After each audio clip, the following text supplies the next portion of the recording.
కథా ప్రియులందరికీ మాస్టర్ కథలు ఇన్ తెలుగు ఛానల్కు శుభస్వాగతం. కథా సాహిత్యంలో భాగంగా ఈరోజు మీరు వినబోతున్న కథ సీనియర్ కథా రచయిత్రి శ్రీమతి రావుల కిరణ్మయ్య గారు రచించిన ధర్మం కథ. ఈ కథ ఉషోదయ వెలుగు ద్వైమాస పత్రిక సెప్టెంబర్ అక్టోబర్ 2015 సంచికలో ప్రచురితం. విందాం మరి. పట్టణం కొత్తపల్లి ఉదయబాబు. సీనియర్ కథా రచయిత్రి శ్రీమతి రావుల కిరణ్మయ్య గారి కథ ధర్మం మీకోసం. సాయంత్రం 6 గంటలైంది. హనుమకొండ బస్టాండ్లో నేను కూర్చొని అప్పటికి గంట గడిచిపోయింది. మంగపేట బస్సు జాడ మాత్రం కనబడలేదు. అప్పటికే 2-3 సార్లు అనౌన్సర్ని అడిగాను, బస్సు ఎప్పుడు వస్తుంది, అసలు ఉందా లేదా అని. 1-2 సార్లు ఒప్పికగానే చెప్పినా మూడోసారి మాత్రం ఖచ్చితంగా గంటకు రావచ్చు అని అతని చిరాకే చెప్పింది. చేసేది లేక నా సహనాన్ని పరీక్షించుకుంటూ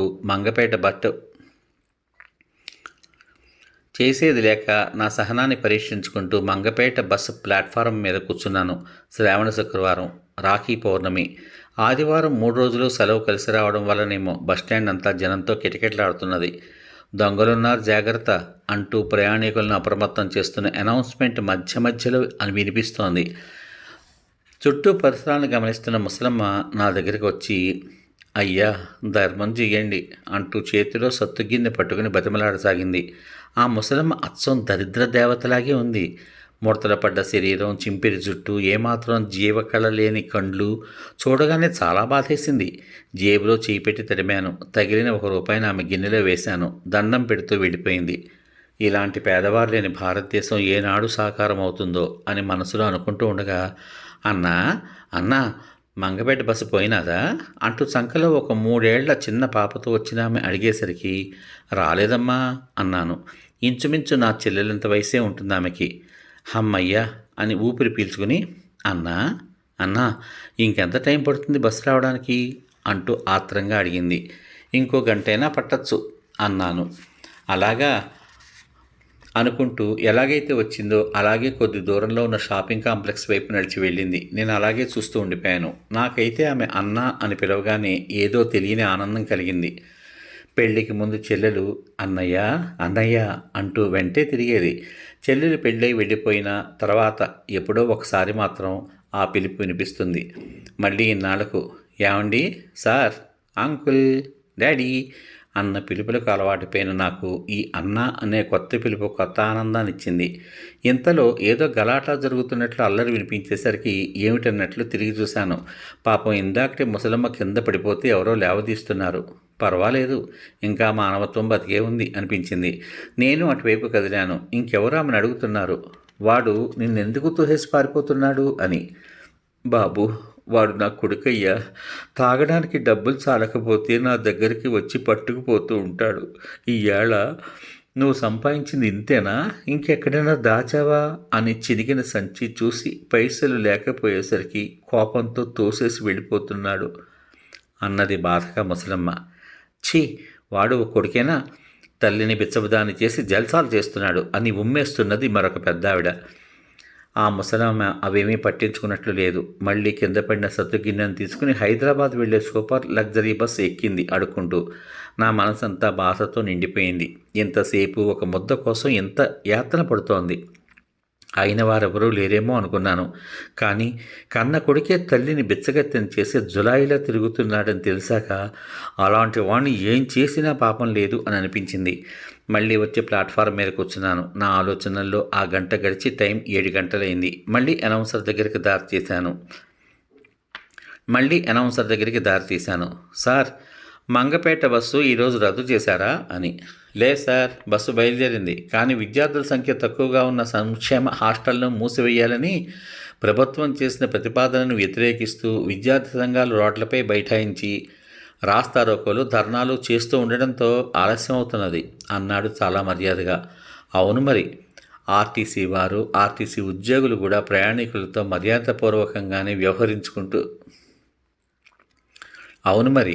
ఆర్టీసీ వాళ్ళు, ఆర్టీసీ ఉద్యోగులు కూడా ప్రయాణికులతో మర్యాదపూర్వకంగానే వ్యవహరించడానికి శిక్షణా తరగతులను నిర్వహిస్తున్నట్లు ఈరోజు పేపర్లో చదివాను.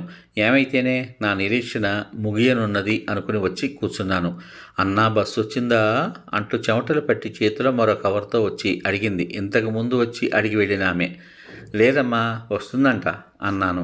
అవునన్నా, నువ్వు మంగపేటకేనా అన్నది కవర్లోంచి ఆ చిన్నమ్మాయికి అరటిపండు ఇస్తూ. అవునన్నాను ఆమె కవర్ వంక చూస్తూ. కవర్లోని రాఖీలు, స్వీటు డబ్బాలు, పూలు, దానిమ్మ పళ్ళు స్పష్టంగా కనిపించాయి. అలా చూడటం తప్పు అని అనిపించింది. సిగ్గుతో చూపు మరల్చాను. ఇంతలో మంగపేట బస్సు 10వ ప్లాట్ఫారం మీదకి వచ్చినట్లు ఇంతలో మంగపేట బస్సు 10వ ప్లాట్ఫారం మీదకి వచ్చినట్లు అనౌన్స్మెంట్ వినిపించేసరికి ప్రయాణికులంతా ఒక్కసారిగా బస్సును చుట్టుముట్టి కిటికీల గుండా సీట్లు ఆపుకుంటున్నారు. ఇంకొందరైతే తోసుకుంటూ ఎదుటివారిని ఢీ కొట్టి మరీ బస్సు ఎక్కేస్తున్నారు. నేను ఎలాగోలా బస్సు ఎక్కి కిటికీలోంచి రిజర్వేషన్ చేసుకున్న సీట్లో కూర్చుని ఎప్పటికైనా బస్సు వచ్చి సీటు దొరికిందని రిలాక్స్ అయ్యాను. కాసేపట్లో బస్సు మొత్తం నిండిపోయింది. కండక్టర్ ఎక్కి వెనక నుంచి టిక్కెట్లు తీసుకుంటున్నాడు. డ్రైవర్ నైట్ ట్రిప్ కాబోలు బాగా కనిపించాలని బస్సు ముందు అద్దాలు శుభ్రంగా తుడుచుకుంటున్నాడు. ఇందాకటి ముసలమ్మ మళ్ళీ తన సత్తుగినెతో అయ్యా ధర్మం బాబు ధర్మం అంటూ ప్రత్యక్షమైంది. కసురుకునేవారు కసురుకుంటున్నారు. రూపాయి 2 రూపాయలు విదిలించేవారు విదిలిస్తున్నారు. ఇంతలోనే అయ్యో నా పర్సు పోయింది అంటూ కేకలు వినబడ్డంతో బయటకు చూస్తున్న వాడినల్లా బస్సులోకి చూసేసరికి ఇందాక పసిపిల్లతో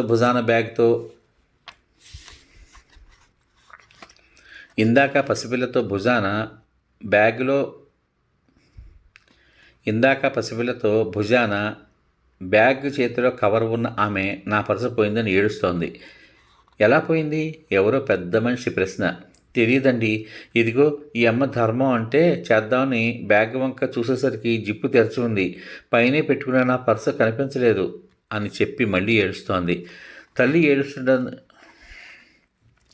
తల్లి ఏడుస్తూ ఉండడంతో ఆమె 3 ఏళ్ల చిన్నమ్మాయి కూడా భయంతో ఏడుపందుకుంది. బస్టాండ్లో దొంగలున్నారని బోర్డు పెట్టి మైకులో కూడా జాగ్రత్త జాగ్రత్త అంటూ అనౌన్స్ చేస్తూనే ఉన్నారు. అప్పటికి బస్టాండ్లో దొంగలు ఉన్నారని బోర్డు పెట్టి మైకులో కూడా జాగ్రత్త జాగ్రత్త అంటూ అనౌన్స్ చేస్తూనే ఉన్నారు. అప్పటికీ జాగ్రత్తగా ఉండకపోతే ఎలా అమ్మా అని ఇంకెవరో అంటున్నారు. పర్సు పోయి సీటు లేకపోవడంతో పసిపిల్లలతో నిలబడి ఉన్న ఆమె వైపు చూస్తే చాలా జాలి కలిగింది. ఆమె ఆగకుండా ఏడుస్తూనే ఉంది. టికెట్కు డబ్బులు ఏమైనా ఉన్నాయా అని మరెవరో అడుగుతున్నారు. ఇంతలోనే కండక్టర్ టికెట్ అంటూ రానే వచ్చాడు. ఆమెను కూడా టికెట్ అడిగాడు. అన్నా, కండక్టర్ అన్నా, మంగపేట పోగానే నీ డబ్బులు నీకు ఇచ్చేస్తాను, ఒక్క టికెట్ ఇయ్యి అన్నా అంటూ బతిమలాడడం మొదలుపెట్టింది. కానీ కండక్టర్ దిగమ్మా దిగో, ఇలాంటి వాళ్ళు రోజుకొక్కరిగా తగులుతూ ఉంటారు అని బస్ స్టార్ట్ చేయబోతున్నంతలో డ్రైవర్తో 1 నిమిషం ఆపు, ఇక్కడ ఒక ఆమె దిగాలి అన్నాడు ఆమెను దిగన్నట్టుగా.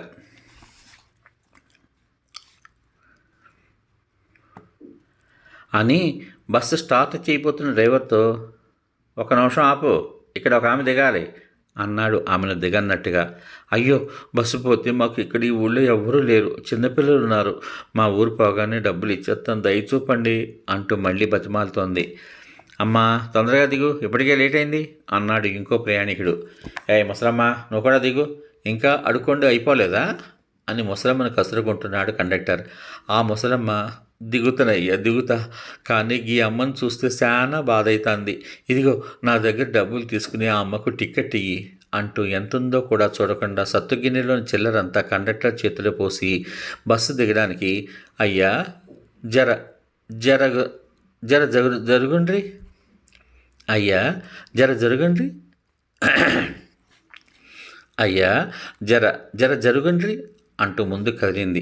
ఇదంతా ఇంతసేపటి నుంచి సినిమాలాగా చూస్తూ కూర్చున్న నాకు ముసలమ్మ చేసిన పనికి చాచి చెంప మీద కొట్టినట్టు అనిపించింది. ఇంతమంది ఉన్న బస్సులో ఒక ఆడపిల్ల దీనంగా ఏడుస్తుంటే ఏ ఒక్కరూ సాయం చేయడానికి ముందుకు రావడం లేదు. బెచ్చగత్తే అయినా ముసలమ్మకు వచ్చిన ఆలోచన సహాయం చేయాలనే తపన బస్సులో ఉన్న వారెవరికీ రానందుకు చాలా సిగ్గనిపించింది. అందుకే వెంటనే నా సీట్లోంచి లేచి కండక్టర్తో, సార్, ఆ చిల్లరంతా ఆ ముసలమ్మకి ఇచ్చేయండి, ఆమెకి టికెట్ నేను తీసుకుంటాను అన్నాను. కండక్టర్ చిల్లరంతా నా చేతిలో పోయడంతో నేను ముసలమ్మ సత్తుగిన్నెలో వేశాను. ఆ ముసలమ్మ డబ్బులు తీసుకుని సంతోషంగా బస్తీకి వెళ్ళిపోయింది. కండక్టర్ నాకు ఆమెకు 2 టికెట్లు ఇచ్చాడు. అమ్మా, వెళ్ళి నా సీట్లో కూర్చో పో అని చెప్పి నేను నిలబడ్డాను. ఆమె, అన్నా, నువ్వెవరో నాకు తెలియదు కానీ నన్ను ఆదుకున్నావు అంటూ ఏడుస్తుంటే, వద్దమ్మా, ఊరుకో, నువ్వు నా చెల్లెలు లాంటి దానివి, నిన్ను చూసి నీ బిడ్డ కూడా ఏడుస్తున్నది అనడంతో కన్నీళ్లు తుడుచుకుని ఆ బిడ్డను దగ్గరగా కూర్చోబెట్టుకుని ఓదార్చసాగింది. అన్నా, నీ అడ్రస్ చెప్తే డబ్బులు పంపిస్తా అన్నది కృతజ్ఞతగా. డబ్బులేమీ వద్దు కానీ ఇక నుంచైనా జాగ్రత్తగా ఉండు అని చెప్పాను. ఆమె ఏమనుకుందో ఏమో కానీ కవర్లోంచి ఒక రాఖీ తీసి కట్టింది. అప్రయత్నంగా, యాదృచ్ఛికంగా జరిగిన ఈ సంఘటనకు నాకు చాలా సంతోషం వేసింది. జేబులోంచి 10 రూపాయలు తీసి ఆమె చిన్నమ్మాయికి ఇచ్చాను. ఆమె తృప్తిగా చూసింది. ఎప్పుడో బతుకు కోసం సూరత్కు వలస వెళ్ళిన నాకు ఈ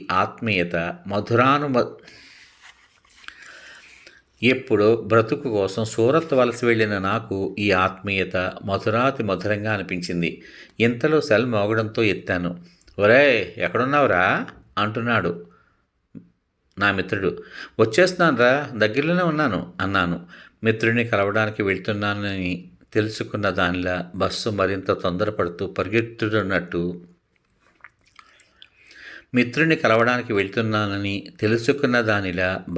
మరింత తొందరపడుతూ పరిగెడుతున్నట్లు వేగంగా వెళ్ళసాగింది. సమాప్తం. ఇంతవరకు మీరు శ్రీమతి రావుల కిరణ్మయి గారు రచించిన ధర్మం కథ విన్నారు. మళ్ళీ మరొక మంచి కథతో మీ ముందుంటాను. అంతవరకు సెలవు. నమస్కారాలతో ఉదయబాబు.